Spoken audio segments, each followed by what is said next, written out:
Before we get into it, these are my opinions, not my real estate shows, not my real estate companies, not Brian's, not my apartments, not whiskeys, not any entities, just mine. So let's go. Welcome to my real estate show. If you feel alone on an island in this business, grinding with no one in your corner, this is your daily check-in. We go over all the latest in the industry and some of the other stuff that we just think is cool to talk about, and we have a little fun doing it. We stream live daily at noon Central Standard Time, and while you might still be on that island, now you've got some better company.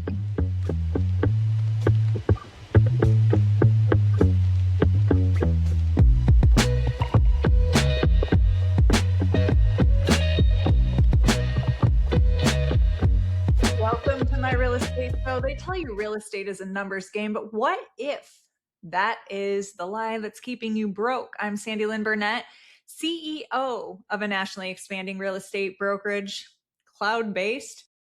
And I talk to agents every day who outwork everybody in the room and still can't seem to get ahead. And I think it's because nobody taught them the business behind the business.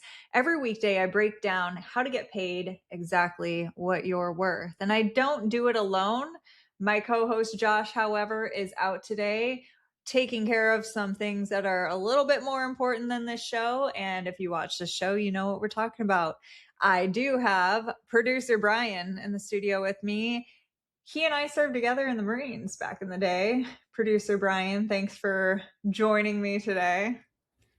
Always. What you got? All right, well, the first one came up just as we were kind of talking about last week's episode. The thumbnail it shows had Tom Ferry in it, who I'm not familiar with. You were kind of talking about him. And the first thing I thought of when I heard his name was Bobby McFerrin, because the Ferry, Farrell, McFerrin, that kind of name. So and I'm like, they don't even look alike, but okay. I mean, I don't know Tom Ferry, but I've heard of Bobby McFerrin. So okay. Yeah, you wanted to watch this one here. So Brian has not seen this, and he thinks that Bobby McFerrin is underrated. And just overrated. So you guys know how, or overrated, excuse me, just how you know how Brian's brain works is this, he's already setting himself up to hate this video, and this video will not change his mind, but maybe somebody else might like this video. Talking about expectations. Watch. Ba, ba,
And then listen to what he says real quick.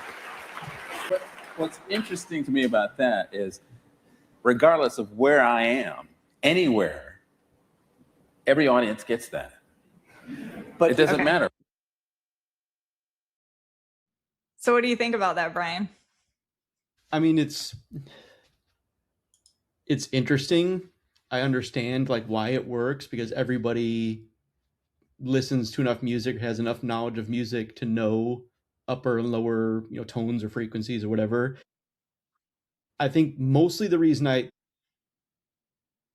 overrated really isn't the right term, but it's because I heard like "Don't worry, be happy" so many times. I'm tired of it. Yeah. So like that's all I associate him with, which is a me problem. But like everybody's like, "Oh, Bobby McFerrin." It's like, let me guess, the one song that everybody knows by him, great.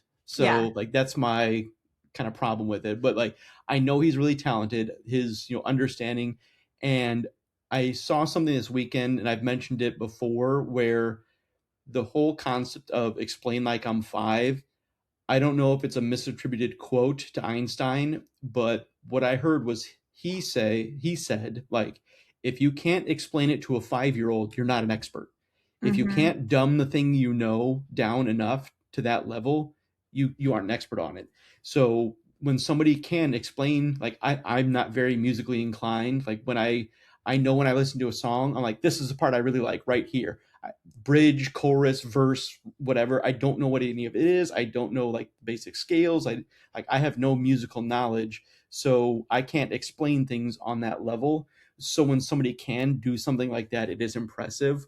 But just seeing that was good. I like the TED Talks and like explaining those things, and it is neat that he can go anywhere in the world and do that. So like I don't dislike him.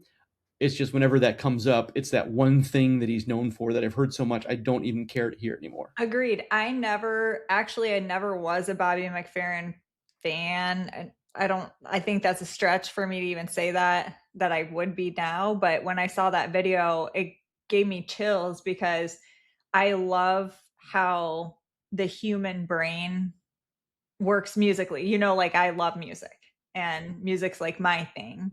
And so when I saw that, I thought it was really neat that I sat back and I should have tried it. I should have tried it aloud while they were doing it just to see if I would have gotten the same notes. Cause I'm like, I don't, when I listen to it, I'm like, would I have blurted those same notes? I don't even know. So The thing that reminds me though of are the artists who use like looping machines, and they've got like 5 or 6 of them set up, and they do yeah, like a whole song. Like that's really cool too, and that like basically just to me seemed like he was using the people as a looping machine. yeah, And like so when he started exactly. doing the song part of it, I thought it was going to go into, I don't know if that's one of the songs he has, but I thought it might have been leading into a song that like we all know, where it's like you're Mhm. doing this part of it, you don't realize you're building to a song that everybody like.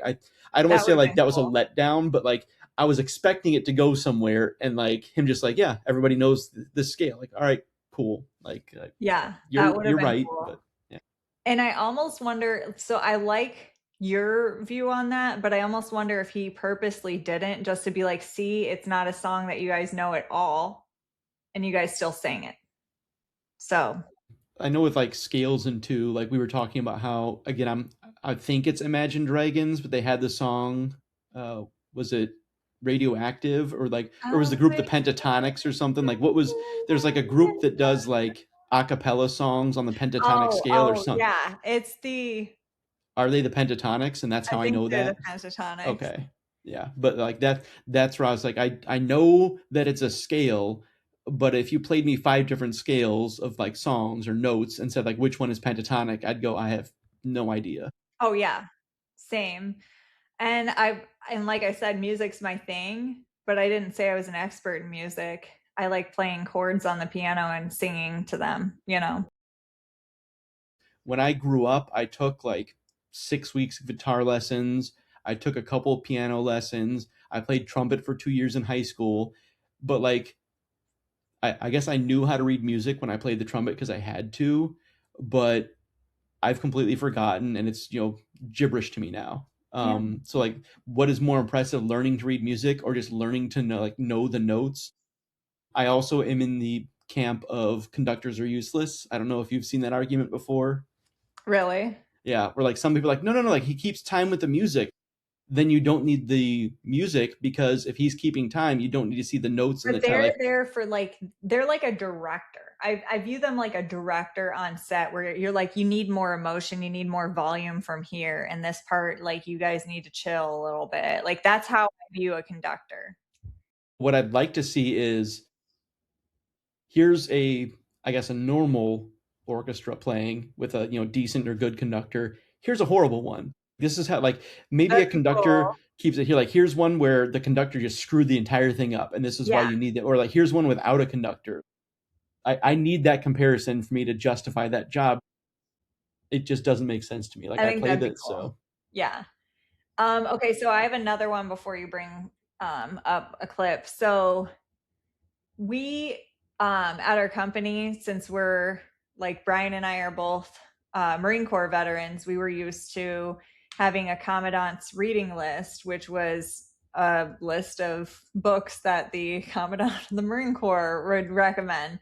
So I'm CEO of this company, and so we just called it the commandant's reading list. And over the weekend, I don't know if you saw my note in Notion, Brian, but I'm like, we should have a commandant's podcast list as well, because I've been listening to some cool podcasts over the weekend, and I'm like, I've always wondered like what I think it would be good to have a list of like the podcasters, but also specific episodes, whether it's the guest or like something that host I did, think because that'd be good. Like, listen to this episode if you want to see if you like the podcast or whatever. yeah, But because there's so many, and I actually, some of those are perfect for like, hey, this one was the best episode. Some of them are like serial, so it's like you want to listen to the first episode and then see if you like it. Honestly, I think it's hard to find, like, when Netflix can show you all kinds of different shows, fucking Hulu, whatever. But podcasts, I feel like it's really special when you find a podcast that you really like, and then you're like, oh man, like I'm caught up on all the episodes. I fucking binged it. I wish it wasn't over. What am I going to listen to now? And so I think it's important to have a Commandant's podcast list. And I put some on there. And one of them that I put on there is, or that I intend to put on there, I can't even remember if I did yet, but it's called Red Handed. And I listened to these chicks a long time ago, and then I stopped because imagine that, I got busy. But I was like, you know what, I'm going to pick them up. So they're like a true crime podcast, but they're one of the very few true crime, like storytelling type podcasts where I actually like their commentary in the middle of it. They keep their soft reading voices, but they're very clever and funny. But they have this side show that they keep in their main show called Shorthanded. And instead of it being about crime, it's like, what would happen if Yellowstone blew up? Like the volcano. What would happen if Yellowstone erupted? geyser. Thank you. Whatever the fuck it's called. Well, we'd all be dead, so it doesn't matter. I'm not gonna You might. dead I'm gonna name it. survive. I'm gonna survive. The humanity would end, is what they're saying. Nah, I'd live. Like, you would have to live underground for the rest of your life. Humanity would end. So like it was a cool like half-hour thing of like what it went down, and talked about what the fallout would be. And then another one was like, just, it made me think, Brian, we should do some of these, because one of them was, so you fell out of a plane, what now? And I'm like, it kind of was like, so you just shot someone, what now? I'm like, we kind of already do this, but I'll send you that episode because you should listen to that episode, because that's really what people are craving on the you just shot someone, what now type trainings. Trent Miller, he got tired of the stand. Hey, now pause it. Did you actually watch this whole reel? No. Okay, I can't. I watched like the first couple of seconds. Okay, good. Do you want to hear my initial thoughts? Yeah. Because at first I was like, this reminds me of that one, I think it was Japan, where like the guy was in the green screen suit. It's just this guy isn't in the green screen suit. So it's like I have a feeling, which we'll see where it goes, but like, did he turn this into his whole thing? Like I said, they shouldn't do on that last one. Yeah, and I can't wait to hear what for you to hear what these guys say. Who has 4 minutes to watch a freaking house video? So he started doing like sprinting through the houses as fast as he possibly could. How much business is this guy doing? Well, again, so he has 1.7 million followers on TikTok, Which I would like die for. Like that would be amazing. Okay. 456 followers on Instagram. Wait, did you just say She missed a K. 456,000. Oh. No Zillow profile, but according to Homes.com, he's had 2 closed sales in 2 years. Oh, okay, Yeah. right. So you got to look at this. And This is a different business. this is a different business, right? So I hope he's making money on content creation, because he sure is fucking making money on selling houses. My other thought is, you know, you can just speed up videos, right? Yeah.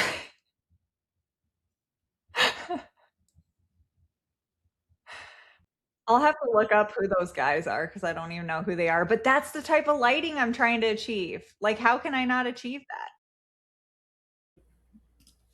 To the future homeowners of 3801 Camaro Court, I hope you take a moment to sit and watch the birds. We spent years planning so that something would be blooming in every season. A little gift from the garden to start your day. This house was built for people. It has seen the doors swing open for big celebrations and quiet afternoons alike. Okay. We've sat. First of all, the older I get, the more affection I feel for old people. Like, I like elderly voices. I just think, I don't know, the elderly are growing on me. You know, like, Until you remember they're boomers, then you hate them. That's true. Till I remember they like ruined our generation. Yeah. The house looked like the house I lived in the mid to late 90s. Like, it looked like the sink, like nothing had been upgraded past the builder grade level or whatever. Yeah. This room looks great. I'm assuming this is an addition. So what I like about this video, though, is first of all, it grabbed my attention because it's not a normal, hey guys, like Yeah. and follow, blah, blah, blah. It's so there are things that a seller is allowed to say about their house and their neighborhood that I, as a real estate agent and realtors, are not allowed to say. So I think it's actually genius if, in fact, this is a realtor represented seller and they ask their sellers to say, hey, why don't you just say in the mic what you like about living here or what you loved about this house, and then put that to a video. I think that is fucking genius. And I wasn't sure at first. Like, obviously, from their voice, I thought they were older, but I just assumed it was the agent at first until like the guy came on and started talking about like, we did this. I was like, okay, so it is the sellers of the house. So I mean, that is, even if it was not something that I won't say a loophole, but like they can say things that you can't. Mhm. Even if that wasn't true, it's still a good thing. Like, I still would appreciate, like, these are the actual sellers of the house doing it. It's not the agent. So I thought You that don't know would how be- many times, like, that's another reason why I think it's dumb to buy Zillow leads, is because when somebody clicks on the Zillow lead or like Zillow, tell me more about this house or whatever, and then they get all kinds of buyers agents calling them. They're like, all right, well, first of all, I was trying to contact the seller because it's a FSBO, and now I've got agents calling me. Second of all, you're not even the listing agent of this house, even if it is a professionally listed house, right? So people crave to have the middleman taken out. And as an industry, we should be showing like value instead of standing in the way. So I think this was brilliantly done. Yeah, that's cool. Cause it's like, look at everything we were able to do in this home and what you could do. It does really, like, it shows a lot more charm this way than if you would have just put on some fucking listing pictures and did one of those standard guy running through the house videos, except for it needs a new roof badly. Like, the big thing for me was, other than the kitchen here, everything else looked pretty good. Like, this was just the thing that I didn't like, was the cabinets in the sink here. But other than It's pretty old school. It's like fucking 50s, 60s. Some would call it vintage. well, some vintage isn't worth it. I thought this one was pretty cool. I don't know if you watched this I one. haven't seen this one, no. Okay. You're No. getting sick and tired of people doing these terrible Photoshop jobs and expect me to believe that this is a real house. Like, could there be any more obvious signal? Like, look, it's not even sitting on top of the wall. Why would somebody do that? Oh my God, it's gonna really be it, isn't it? What are they getting out of photoshopping terrible stuff like this? This is real. How fucking pissed would you be? Like, you wouldn't care. I would be pissed in my, like, this is why HOAs exist. Yeah, I live next to the fucking playhouse where I'm not ever gonna let my kids be caught dead walking across even the public sidewalk of that house. They'll be fucking snatched. Obviously I thought that was pretty funny. Like, it's, you Yeah. you don't expect that. Like, as soon as you get a couple seconds in the video, like you did, you realize like, oh, this is actually real. My biggest annoyance was he called those things on the roof army men, and I'm like, those are knights in armor. What? Who calls, like? Because I couldn't see him at first, and then when it showed it, because I was expecting like the green plastic army men, like a giant like those on the roof, and I'm like, those are suits of armor. Those are knights. So beta males don't know how to talk about strong male figures. Yeah, strong male figures. Next. For episode 50, we'll, I guess, talk about Kumar some more. Yay! This is a message to all finance bros. My name is Kumar. I'm a retired accountant. First, set up your camera in good lighting and film yourself saying the sentence. So I love that he's showing how to do it, essentially. Yeah. I was hoping you'd pull up the one where I'm like, oh my God, what's he doing? He changed all of his thumbnails and everything. Which is like brilliant. So he basically did another, so people are copying this style and they're also going viral from it, but which it's like, give me a fucking break. Like, put your own spin on it. That's why Kumar, like, how many is he at? Probably 1.5 million in 2 weeks or something. I can't wait for July 10th to see whatever big letdown's going to happen because it's really building. He's at 1.4. See, I mean, that's amazing. What he did was he totally like changed up his previous video style and made it like glitch out and like made all the letters like bleed down at the end. And then he changed all of his thumbnails to like bleeding down letters from what they used to be. I'm like, this is fucking, like, I am here for all of it. Like, I love it.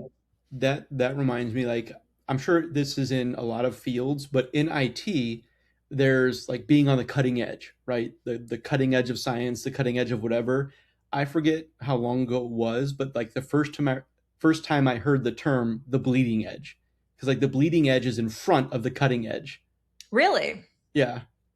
Because like, we're on the cutting edge of this. It's like, well, like the stuff that's really out there is called the bleeding edge. Interesting.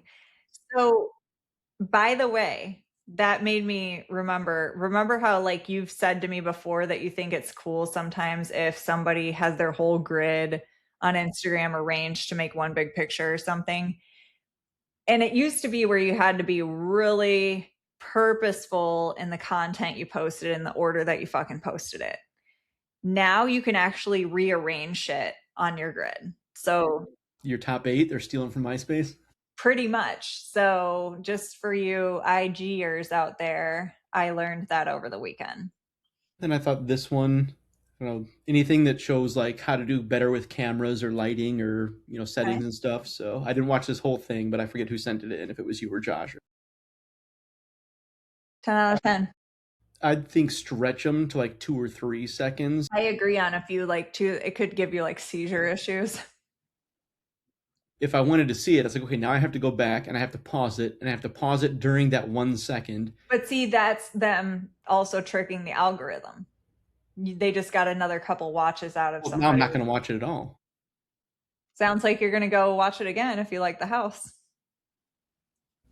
I don't remember or know what this one's about. Okay, I like this. Designer, and I wanted a structural white oak slat wall on my staircase that was custom color matched to my cabinets. I'm the builder, and this was a pain in the ass. I'm the designer, and I wanted to eat into the space underneath my staircase, extend the slat wall, and put in a dry bar with ambient lighting. I'm the builder, and under the stairs, there should have been a... I'm the designer, and I wanted a custom hand-blown glass string light over my island.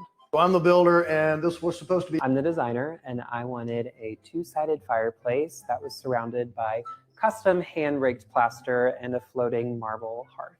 I'm the builder, and we had to reframe... I'm the designer, and I wanted custom color-matched plaster from head to toe in my primary suite. I'm the builder, and we had the perfect... I'm the designer, and in my spa-like bathroom, I needed toe kick lighting, backlit mirrors, sconces, and...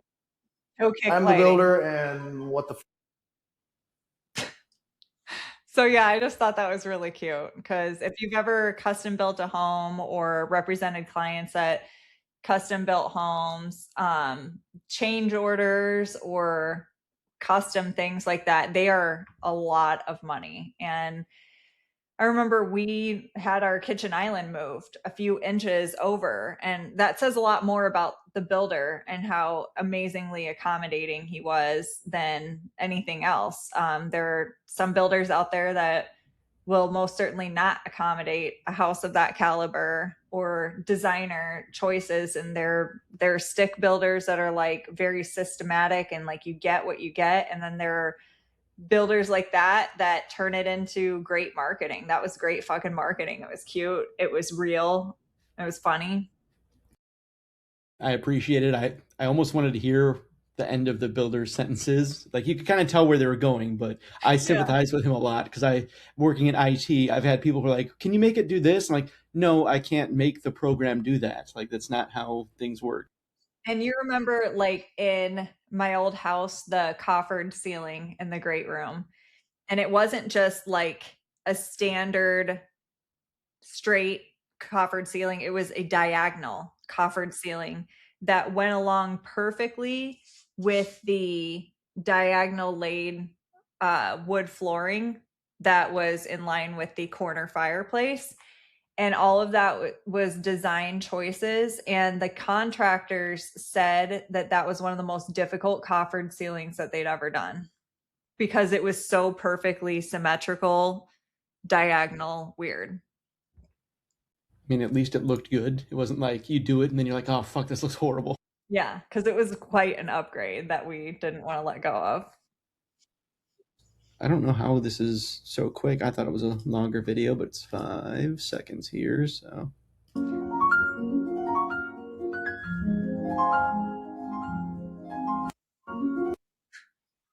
I guess I didn't get the second part of that one. But essentially, it was like the whole thing of protecting your time. Never, if there's a meeting that doesn't need you to be there, don't be there. You schedule like 2 hours. That's what I didn't grab. Yeah. Well, listen. It's not my fault that she had 2 posts and I grabbed the first one and not the second. Oh my God. Okay, let's do one more. Okay. But yeah, it was that whole like when you book your day, book like 3 meetings a day max. It's true though, but that's why I use Calendly and I have time blocks and I let only a certain number of meetings, certain types of meetings get booked. Like I'm not going to do more than 2 pitch meetings a day because that takes a lot out of me mentally. I mean, obviously our true crime podcast and my real estate show podcast, those two, when we have Tuesdays, because true crime and real estate runs on Tuesdays, those, just suck us dry. Like it's kind of a lot on Mondays to get ready for Tuesday. And then Tuesdays just suck us dry. And then you have editing. It's a lot. So yeah, we have to know what we're doing with our time. Yep. This last one here. Oh yeah. In honor of America's birthday. Yep. Your middle school constitution test ABC start with A. What is a change or addition to the Constitution called? Amendment. Your answer aloud if you don't say in time doesn't count. That is amendment. What are the first 10 amendments of the Constitution called? Bill of Rights. Bill of Rights. What title is given to the head of the Supreme Court? Chief Justice. What 1776 document declared U.S. independence? Declaration of Independence. No, I got it. Lamentation. It needs at least 270 what to become president? Electoral college votes. Electoral votes. What series of essays written by Hamilton, Madison, and Jay supported the ratification of the Constitution? Federalist Papers. Federalist Papers. What agreement at the Constitutional Convention created a two-house Congress? Great Compromise. What chamber of Congress is based on population? House. House of Representatives. What is the ceremony where the president takes the oath of office? Inauguration. Which branch of government interprets the law? Judicial. Judicial. Who was the King of Britain during the Revolution? King George. King George. King George III. What 1803 land purchase doubled the size of the U.S.? Louisiana. We just talked about that. Louisiana Purchase. What 1803 Supreme Court case established judicial review?